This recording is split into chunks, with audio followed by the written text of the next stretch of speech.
The Iraqi army exists no more.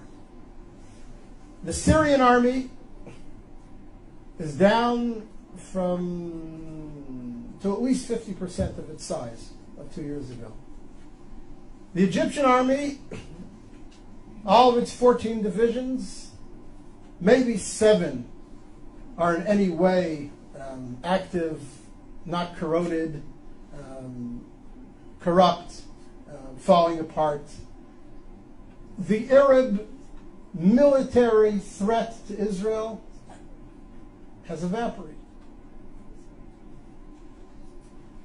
Arab societies, as you all know, from Libya and Tunisia through Egypt to Syria, and it'll yet, unfortunately, come to Jordan, are so convulsed with internal conflict that for the next 2 to 3 to 4 decades, they're going to be racked by such internal tensions and such internal economic disparities and needs that their ability to mount a coordinated offensive against Israel in the conventional military sense is simply gone. It's gone. It's gone.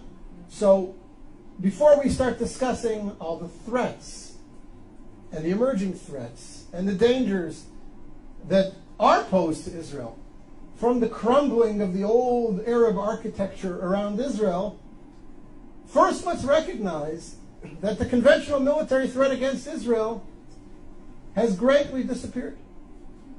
And that is a net gain for Israel. It has tremendous long-term significance.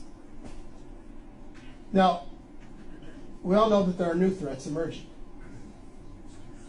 What was the authoritarian control over countries like Egypt, where the security services had penetrated every element in society. You couldn't burp, you couldn't breathe, you couldn't blow your nose without somebody in the security services knowing about it. That's all gone.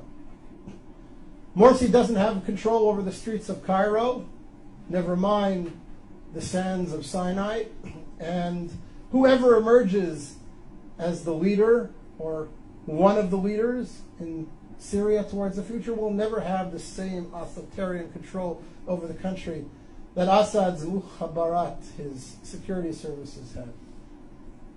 So that creates potential for great conflict. We all know about the threat of weapon stocks, missiles spreading all over, new weapon systems coming into the region, whether it be from Iran or from Russia. All these pose security threats to Israel that Israel will have to deal with in the coming years and perhaps decades. But the conventional military threat, the Israeli fear that the combined armies of Egypt, Iraq, Syria are going to mount a coordinated offensive like they did in the Yom Kippur War against Israel, that's gone. That's gone, thank God, it's gone. And therefore I say to you, again, Israel is winning.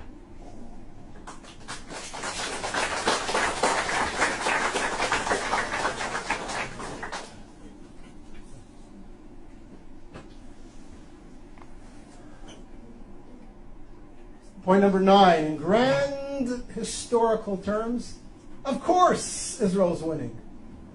Look at the society that's been created in Israel. Look at the creativity of the Israeli community. Look at the vibrancy of life in Israel. I look at my kids. I have a son-in-law who's a software engineer in Israeli military intelligence. I have a daughter doing her PhD in genetics at the Hebrew University. I have a daughter studying architecture at Ariel University in Samaria. I have a son completing his bachelor's degree in computer science in high school, and he will graduate high school with his degree in computer sciences, and he has studied intensively 17 tractates of the Talmud, and he knows his Bible inside out and backwards. And I have 2 younger kids who are in younger grades, and I look at them and I see their contributions and their future contributions to Israeli society, and I look at their friends who are all doing similar exciting things, And one of my daughters is a little bit of an artist as well. And you look at this and you say, what a wonderful youth we have, what a powerful country we have.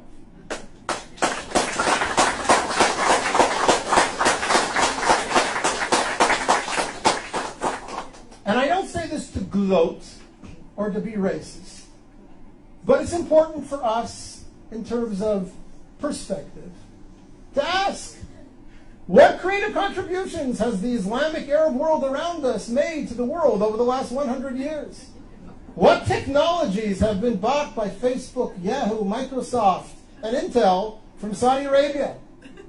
What's the gross national product of all 40 Arab countries around us put together, leaving oil aside? And again, not because I mean to